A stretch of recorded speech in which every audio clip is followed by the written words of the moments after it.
Bible Kristen itu palsu. Palsu semua. Pergi lapor polisi ini, lapor polisi sana, mabes. Ini palsu semua. Kepenuhan Roh Kudus, Roh Kudus. Lapor lagi ke Roh Kudus, lapor Yahya Waloni. Sedangkan Bible Kristen ini, tale plus superstition becomes nonsense. Dongeng tambah tahyul sama dengan omong kosong. Makanya di situ judulnya Matius, Markus, Lukas, Stefanus, Tetanus, Spiritus, Capticus. Seperti almarhum Yahya Waloni. Yahya Waloni masa hidupnya, setiap dipanggil untuk khotbah, dia selalu menghina kekristenan. Bapak Ibu, sepertinya Yahya Waloni tidak ada bahan lain untuk dia ceramah selain dia menghina kekristenan. Tidak ada bahan lain masa hidupnya ketika dia khotbah selain menghina dan mengolok-olok Yesus, mengolok-olok Roh Kudus, mengolok-olok Alkitab. Ini tidak ada ampunan. Alkitab mengatakan orang yang menghina Roh Kudus selama-lamanya tidak akan diampuni. Selama-lamanya, Bapak Ibu. Kalau Tuhan sudah katakan selama-lamanya tidak diampuni, mau masuk surga siapa, saudaraku? Masa setelah meninggalkan Yesus, mulut kita jadi kotor, lidah kita lason hara, setiap saat kita menghina, setiap saat kita mengolok-olok. Ayo renungkan, bro. Mari kita renungkan, bro. Ya, kenapa di saat kita berada di dalam Yesus, kita tidak pernah menghina agama lain, kita tidak pernah mengolok-olok agama lain, kita tidak pernah mencaci maki agama lain, kita tidak pernah menghina Tuhan yang tidak kita imani dan yang tidak kita sembah. Tetapi begitu kita meninggalkan Yesus, kita jadi orang yang pengolok-olok, kita jadi orang yang suka menghina, kita jadi orang yang mudah emosi. Ini kenapa? Mari renungkan. Ya, mari renungkan. Coba saudara lihat, semua ya hampir semua mu'alaf, 99% mu'alaf, orang-orang yang meninggalkan Yesus selalu menghina agama sebelumnya, mengolok-olok agama sebelumnya. Hari ini dia meninggalkan Yesus, besok pagi dia dapat panggung, dia dikasih mic, langsung menghina Yesus, menghina Alkitab, menghina agama lamanya. Tidak ada satupun yang berani berkata, akulah jalan dan kebenaran dan hidup. Hanya Yesus yang berani berkata seperti itu. Ayo kita berpikir, siapa dia? Kenapa hanya dia yang berani berkata seperti itu?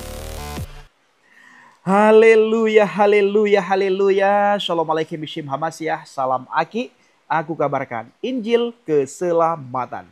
Bapak Ibu kasih Tuhan, ketemu lagi dengan saya, Evangelis Avraham Effendi Usman. Bagaimana kabar Bapak Ibu semua? Tentu luar biasa. Yes, yes. Wow, kita itu sangat istimewa. Nah saudaraku, para pencinta Injil Habaget, para pengikut Kristus yang setia. Pertama sekali saya mengucapkan terima kasih kepada saudara yang selalu mendukung pelayanan Habaget, baik melalui doa, dana, motivasi maupun support saudara semuanya. Terus dukung dalam doa dan bawa pelayanan yang kami lakukan bersama dengan JDP ke dalam doa syafaat Bapak Ibu. Agar melalui pelayanan kita banyak orang dikuatkan, banyak orang kembali ke jalan yang benar, banyak orang kembali kepada Kristus Bapak Ibu. Karena tidak ada satu manusia pun yang bisa masuk ke dalam kerajaan surga kalau orang tersebut tidak mengenal Yesus. Tidak ada satu manusia pun, tidak ada satu orang pun yang bisa masuk ke dalam kerajaan surga kalau tidak melalui Yesus HaMasiah. Apalagi orang masa di dunia ini mengolok-ngolok pribadi yang datang dari surga. Mengolok-ngolok yang empunya surga. Mengolok-ngolok pribadi yang hadir ke dunia ini supaya menyelamatkan mereka. Diolok, dihina, ditertawakan, dicaci maki. Pertanyaannya, mau masuk surga mana? Mau masuk surga siapa, saudaraku? Yesus itu pemilik surga. Makanya satu-satunya pribadi yang bisa membawa kita ke surga itu Yesus HaMasiah. Satu-satunya pribadi yang menyediakan tempat kita di surga itu Yesus HaMasiah. Satu-satunya pribadi yang berkata, aku pergi kepada Bapa untuk menyediakan tempat bagimu. Supaya di mana aku berada, engkau pun berada. Itu hanya Yesus HaMasiah. Satu-satunya pribadi yang mengatakan di rumah Bapakku banyak tempat tinggal. Itu Yesus HaMasiah. Jadi saudaraku, kalau kita tahu bahwa Yesus HaMasiah, Yesus Kristus adalah yang empunya kerajaan surga, yang punya kuasa baik di bumi maupun di surga, yang memiliki terang dunia, kita tolak dia, kita hina dia, kita olok-olok dia, kita mau masuk surga siapa? Nah, coba kita renungkan. Dia hadir ke dunia ini untuk menyelamatkan kita. Tetapi banyak manusia di dunia ini sudah diberitahukan bahwa dia adalah juru selamat. Tapi ditolak. Bahkan banyak orang menyangkal. Bahkan banyak sekali orang yang sudah menyangkal Yesus. Setelah dia menyangkal, dia menghina, dia mengolok-ngolok, dia mencaci maki setiap saat. Pertanyaan kita yang sangat simpel. Orang tersebut mau masuk surga siapa? Makanya Bapak Ibu tidak boleh ada lagi orang Kristen yang meninggalkan Yesus. Kita harus kuatkan mereka. Karena ini adalah tugas setiap orang Kristen. Bukan saja tugas gereja, bukan tugas gembala, bukan tugas pendeta. Tetapi tugas setiap pribadi yang sudah percaya kepada Yesus HaMasiah. Yang sudah percaya kepada Yesus Kristus Bapak Ibu. Ini tugas kita.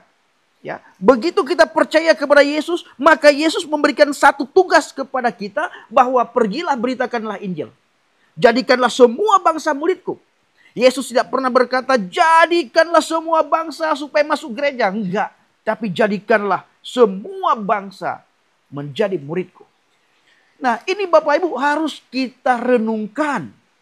Dan kita harus memiliki hati yang penuh dengan belas kasihan. Supaya ketika kita melihat jiwa-jiwa yang terhilang, kita memiliki belas kasihan yang besar.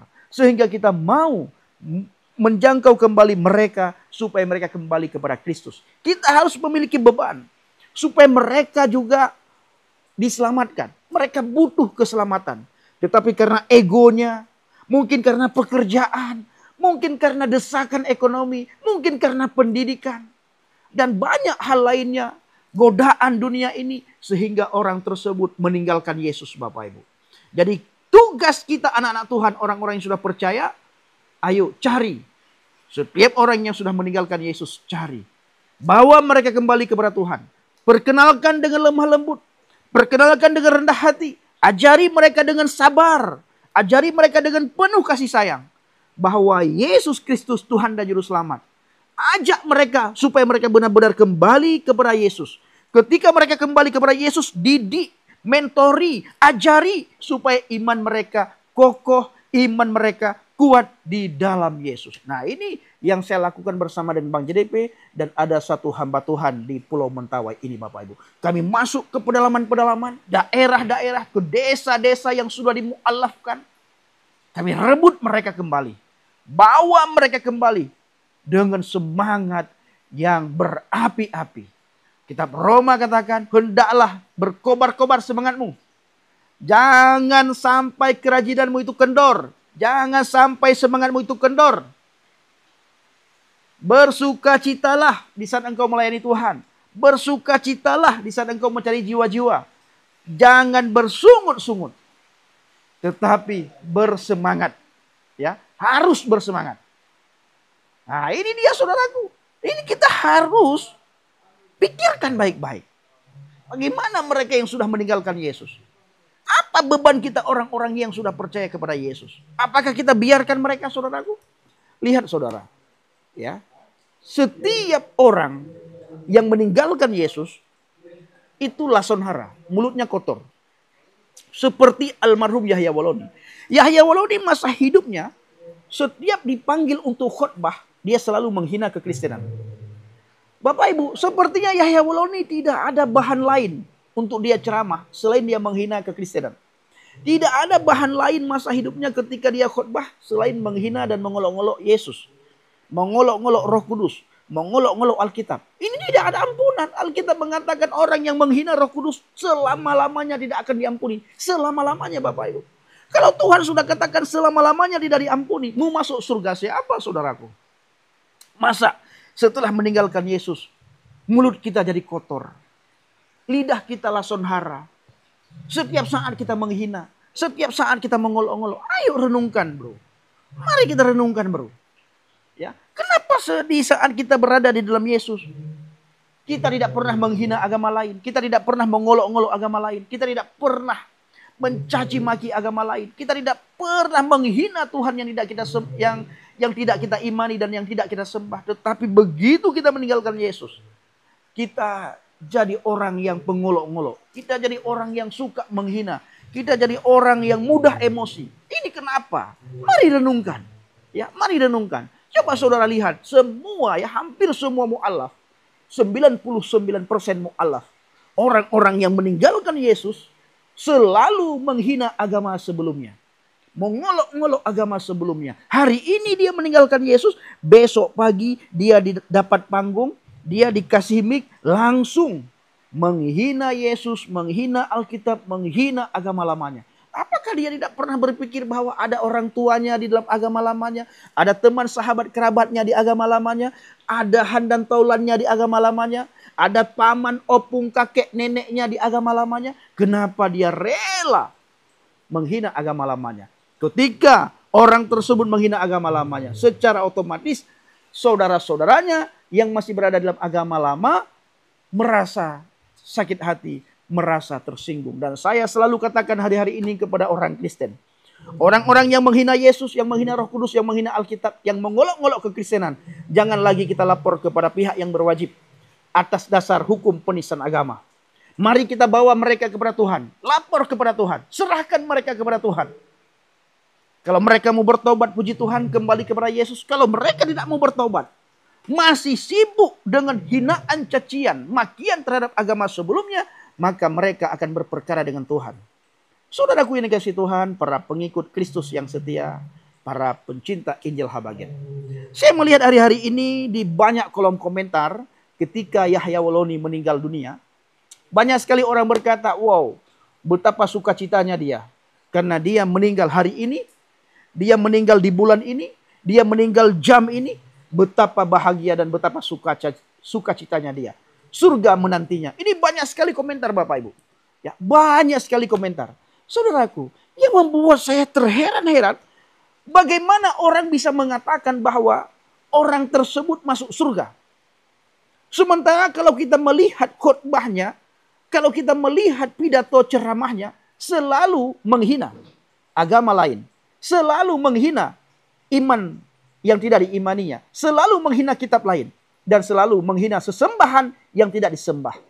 Apakah Tuhan Yahya Woloni rela melihat Yahya Woloni seperti itu masa hidupnya? Atau bagaimana? Nah, ini perlu direnungkan. Saudaraku, jangan gara-gara dia seagama dengan kita lalu kita biarkan orang tersebut bebas menghujat, bebas menghina, bebas mengolok-olok. Begitu ada orang yang masuk ke agama kita, kita harus bina orang itu. Sehingga orang itu hidupnya semakin baik, semakin berbuah. Berbuah baik, berbuah lebat, berbuah manis. Enak dilihat orang. Dia menjadi rahmatan lil alamin. Dicintai oleh semua golongan, dicintai oleh semua agama. Dicintai oleh semua suku. Tetapi masa hidup dia selalu menghina Yesus, menghina Roh Kudus, menghina Alkitab. Masa iya Tuhan yang disembah oleh Yahya Woloni senang? Ayo kita berpikir dengan kritis. Berpikir dengan akal yang sehat. Padahal Allah Subhanahu wa Ta'ala sudah mengatakan di dalam Al-Quran, di sebuah surat, di sebuah ayat, di mana Allah mengatakan, mengingatkan, menghimbau, jangan engkau mencaci maki sesembahan yang tidak engkau sembah selain Allah. Sudah ada peringatan di situ. Supaya tidak boleh mencaci maki sesembahan yang tidak disembah selain Allah. Kenapa? Karena nanti mereka akan membalas caci maki. Akan membalas cacian. Akan membalas hinaan. Dan ketika ada orang yang membalas hinaan, banyak yang tidak terima. Banyak yang tersakiti. Banyak yang tersinggung. Sehingga orang-orang yang tidak terima ini melaporkan kepada pihak yang berwajib. Dan pihak yang berwajib cepat turun tangan, langsung ditetapkan menjadi tersangka, dijebloskan dalam penjara atas dasar hukum penistaan agama. Sementara kita tidak pernah berpikir selama ini bahwa ada orang-orang tertentu dan sangat banyak orang-orang tertentu, khususnya mu'alaf, orang yang sudah baru meninggalkan Yesus. Dia menghina, dia mengolok-olok agama lamanya, dia mencaci maki iman dan sesembahan lamanya. Kita tidak pernah berpikir. Bahkan kita berkata, oh luar biasa dia. Ya, dia dakwah, oh dia singa. Dia bogono, dia begini. Kita kasih semangat lagi. Ketika seseorang mendapatkan support, dia merasa ada orang yang menungganginya. Dia merasa ada orang yang seperti ada orang yang rela dia menghina. Dalam kekristenan tidak boleh Bapak Ibu. Ya, di dalam kekristenan orang Kristen harus memberitakan Injil. Hanya Injil yang diberitakan. Tidak boleh memberitakan agama lain. Tidak boleh memberitakan kitab-kitab lain. Hanya Injil, hanya Injil. Hanya Yesus yang harus diberitakan. Ini harus diberitakan tentang salib Kristus. Semua orang Kristen wajib memberitakan salib Kristus.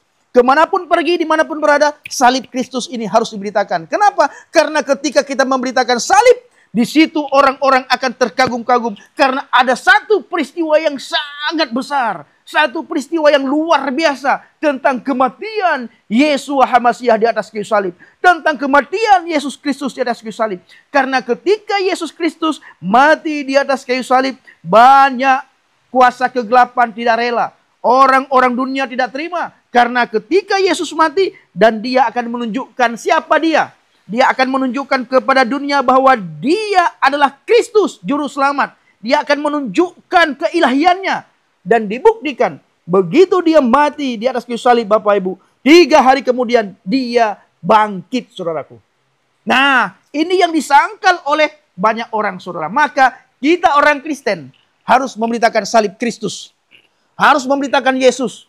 Ya, hanya Yesus saja. Tidak boleh kita beritakan yang lain. Diterima, puji Tuhan, tidak diterima. Kita pergi ke daerah yang lain. Kita pergi ke desa yang lain. Kita pergi ke rumah yang lain. Ini yang kami lakukan bersama dengan Bang JDP. Dan ada satu hamba Tuhan di daerah Mentawai ini. Yang setiap kami pergi ke Mentawai, hamba Tuhan ini dengan rela hati, dengan kesederhanaannya, dengan segenap tenaganya, dengan segenap apa yang dia miliki, mendampingi kami ke pedalaman-pedalaman, Bapak Ibu. Ini luar biasa, saudaraku. Jadi suatu hari nanti saya akan wawancarai hamba Tuhan tersebut. Kenapa hamba Tuhan ini punya hati yang begitu luar biasa terhadap kami yang hadir ke Mentawai. Nanti suatu hari saya akan wawancarai, Bapak Ibu. Doakan supaya hamba Tuhan tersebut diberikan kesehatan dan diberikan kekuatan oleh Tuhan. Diberikan umur panjang oleh Tuhan dan diberkati keluarganya, anak-anaknya, usaha pekerjaannya. Karena Bapak Ibu, setiap kami di Mentawai, beliau rela meninggalkan pekerjaannya, rela meninggalkan keluarga untuk mendampingi kami ke pedalaman. Ya, mendampingi kami ke pedalaman. Bahkan beliau yang menerjemahkan ke dalam bahasa Mentawai ketika ada orang-orang Mentawai, orang-orang tertentu yang kurang memahami bahasa Indonesia. Karena di pedalaman Bapak Ibu banyak orang yang sudah tua itu kurang memahami bahasa Indonesia. Jadi hamba Tuhan itu yang selalu menerjemahkan. Hanya ada satu hamba Tuhan, Bapak Ibu. Sementara di Mentawai banyak sekali hamba Tuhan. Kalau hamba Tuhan yang lain ketika kami ajak dan bertemu dengan kami, yang pertama sekali ditanyakan, yang pertama sekali disampaikan kepada kami, Pak Pendi, Pak JDP, kami tidak ada uang untuk beli minyak. Kami tidak ada uang untuk beli pompong, untuk sewa pompong. Kami tidak ada uang untuk membayar orang yang mengantar kita pelayanan. Tetapi hamba Tuhan ini satu orang, Bapak Ibu. Saya tidak sebutkan namanya karena suatu hari kita akan wawancari beliau. Begitu saya telepon, Pak, besok 3 hari lagi, 2 hari lagi, seminggu lagi saya datang ke Mentawai. Apa jawaban beliau? Mari Jo. Haleluya. Mari Pak Pendi. Saya senang sekali. Mari. Mari. Nah, kapan datang? Kapan kepastian datang? Bahkan 1 hari sebelum kami datang, beliau pastikan, Pak Pendi, jadi datang ke Mentawai? Jadi Pak, mari saya tunggu. Nah Bapak Ibu, luar biasa. Hati beliau buat Tuhan. Beliau dulu orang ateis. Sempat meninggalkan Tuhan. Tidak peduli dengan Tuhan. Tidak peduli dengan gereja. Hidup dalam dosa. Tetapi ketika beliau mengalami perjumpaan pribadi dengan Yesus, hidupnya diubahkan. Hatinya diubahkan.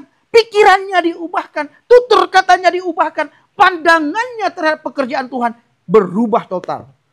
Nah ini dia Bapak Ibu yang sering saya katakan, ini bodyguardnya Pendi Aceh. Haleluya. Itu dia saudaraku yang selalu mendampingi ke pedalaman-pedalaman, naik pompong, naik bot, nyebrang laut, nyebrang sungai, jalan setapak. Bodyguard ini selalu mendampingi kami. Luar biasa saudaraku. Bodyguardnya Yesus, ya, bukan bodyguardnya yang lain, bodyguard Yesus. Kenapa bodyguard Yesus mau mendampingi kami? Karena saya bersama dengan Bang JDP PNS, pegawai negeri surga. Kalau pegawai negeri surga yang pergi penginjilan, otomatis ada bodyguard yang sudah Tuhan siapkan untuk mendampingi kami. Ini luar biasa saudaraku. Nah Bapak Ibu yang kasih Tuhan, kembali kepada Yahya Woloni. Kita lihat masa hidup di dunia ini dia. Setiap khotbah, setiap ceramah, setiap pidato selalu menghina, mengolok-olok. Nah, bahkan banyak orang yang berkata sebagaimana saya katakan tadi. Wow, luar biasa. Dia mati hari ini, dia mati saat khotbah, dia meninggal hari ini, dia meninggal saat khotbah, surga menantimu. Saya terheran-heran. Kok bisa sih seorang yang begitu menghina agama lain, menghina sesembahan lain? Banyak orang mengatakan surga tempatmu. Surga yang mana yang dia masuk? Nah, ini yang harus direnungkan. Apakah Tuhan mengizinkan, senang terhadap orang-orang yang suka menghina agama lain? Apakah Tuhan senang terhadap orang yang suka mengolok-olok iman orang lain? Apakah Tuhan senang terhadap orang-orang yang suka mengolok-olok sesembahan lain? Bukankah Tuhan Allah Subhanahu wa taala dalam hal ini, dalam Al-Qur'an, di sebuah surat, di sebuah ayat sudah mengingatkan, jangan engkau mencaci maki sesembahan yang tidak engkau sembah. Sudah diingatkan. Dilanggar, saudaraku. Kenapa dilanggar? Mungkin orang tersebut tidak pernah membaca Al-Quran. Atau mungkin juga orang tersebut membaca Al-Quran tetapi tidak pernah membaca maknanya. Tidak pernah membaca terjemahannya. Tidak pernah membaca artinya. Sehingga orang tersebut tidak tahu. Bapak Ibu, di dalam iman kekristenan, bukan hari apa engkau mati. Bukan hari apa dan bulan apa, jam berapa engkau mati. Kapan engkau mati, saatnya kapan engkau mati, jam berapa engkau mati, hari apa engkau mati, bulan apa engkau mati, tahun berapa engkau mati. Bukan itu yang dilihat oleh Tuhan. Dalam kitab Wahyu dikatakan, Wahyu 14:13. Orang yang mati di dalam Tuhan itu orang yang sangat berbahagia, Bapak Ibu. Ya, berbahagialah orang yang mati di mana matinya di dalam Tuhan. Mau hari apapun mati, mau jam apapun mati, mau tahun apapun mati, mau bulan apapun mati. Kalau kita mati di dalam Tuhan, berbahagia saudaraku. Haleluya. Haleluya Bapak Ibu. Kenapa? Karena hari apapun itu baik di hadapan Tuhan. Tetapi yang luar biasa, apakah kita mati di dalam Tuhan atau mati di luar Tuhan? Apakah mati kita di saat menyangkal Yesus atau kita mati dalam Kristus? Kitab Filipi menegaskan kepada kita semuanya. Apa? Kata kitab Filipi? Karena hidup bagiku Kristus, mati keuntungan. Luar biasa saudaraku. Ya, hidup bagiku Kristus, mati keuntungan. Ini luar biasa saudaraku. Makanya semua hari, jam, bulan, detik, tahun, kapanpun orang Kristen mati, itu adalah keuntungan bagi pengikut-pengikut Kristus. Makanya saudaraku, jangan menyangkal Yesus. Lihat, ya, Bapak Ibu perhatikan saya. Saya begitu semangat di dalam Tuhan. Diolok, dihina, dicaci maki, diancam. Tiap saat diancam saudaraku. Tiap saat. Darah saya dihalal-halalkan. Tapi semangat saya tidak pernah kendor. Ya, tetap saya semangat. Dan saya selalu melayani Tuhan. Hendaklah rohmu menyala-nyala dan layanilah Tuhan. Itu kata kitab Roma. Bagaimana kata kitab Roma Bapak Ibu? Biarlah rohmu, hendaklah rohmu menyala-nyala dan layanilah Tuhan. Ini luar biasa saudaraku. Luar biasa. Apakah kita memiliki roh yang menyala-nyala di saat kita melayani Tuhan? Apakah kita tidak sayang ketika melihat ada orang Kristen yang meninggalkan Yesus? Ada banyak pemuda-pemudi Kristen di Pulau Mentawai, di pedalaman-pedalaman yang sudah disesatkan oleh guru-guru palsu dan pengajar-pengajar palsu. Apakah kita tidak memiliki hati yang penuh dengan belas kasihan? Bapak Ibu, kita tidak akan memiliki hati yang penuh belas kasihan selama kita tidak melekat dengan Tuhan. Kita tidak akan bisa melekat dengan Tuhan selama kita tidak pernah membaca firman Tuhan. Ada kemelekatan dengan Tuhan ketika kita membaca firman Tuhan. Ada hati yang penuh belas kasihan ketika kita membaca firman Tuhan. Tetapi bila kita tidak pernah membaca firman Tuhan, kemelekatan tidak ada, hati belas kasihan tidak ada.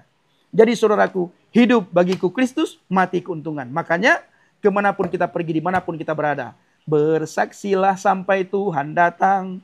Bersaksilah sampai Tuhan datang. Bersaksi, bersaksi, bersaksi, haleluya. Bersaksilah sampai Tuhan datang. Bersaksi juga sampai Tuhan datang. Ya, jangan malas-malas. Ya, jangan malas-malas. Kita harus bersaksi. Kita lihat para murid. Sangat gentar bersaksi mereka. Ya, sangat rajin. Roh mereka menyala-nyala. Semangat mereka berkobar-kobar. di saat bersama dengan Yesus. Rasul Paulus ketika ditangkap Tuhan juga begitu. Begitu dia ditangkap Tuhan, begitu dia percaya kepada Yesus, rohnya menyala-nyala. Semangatnya berkobar-kobar Bapak Ibu. Ada dorongan dalam hatinya untuk menyelamatkan jiwa-jiwa yang terhilang. Ada dorongan dalam hatinya untuk menyelamatkan orang-orang yang lapar dan haus akan kebenaran firman Tuhan. Kita melihat Rasul Paulus hidupnya diubahkan. Apanya yang diubahkan? Hatinya diubahkan. Hati yang penuh dengan belas kasihan. Dulu sebelum percaya kepada Yesus, hati Rasul Paulus itu hati yang penuh dengan kebencian terhadap orang Kristen. Dia mengejar-ngejar orang Kristen. Menganiaya orang Kristen. Ingin memenjarakan orang Kristen. Bahkan ingin membinasakan dan membunuh orang Kristen Bapak Ibu. Tetapi ketika Tuhan tangkap, hatinya diubahkan. Dulu hati pembenci, sekarang hati yang mengasihi. Hati yang mengampuni. Dulu tutur katanya itu sangat tajam sekali. Sangat sombong sekali. Karena dia adalah ahli Taurat. Orang yang sangat hebat. Dia punya kedudukan yang tinggi. Di hadapan, di kalangan para ahli Taurat. Tetapi ketika dia percaya kepada Yesus, semua yang dimiliki dulu itu bagaikan sampah. Tidak ada gunanya, tidak ada faedahnya. Karena tidak ada hubungan sedikit pun dengan keselamatan.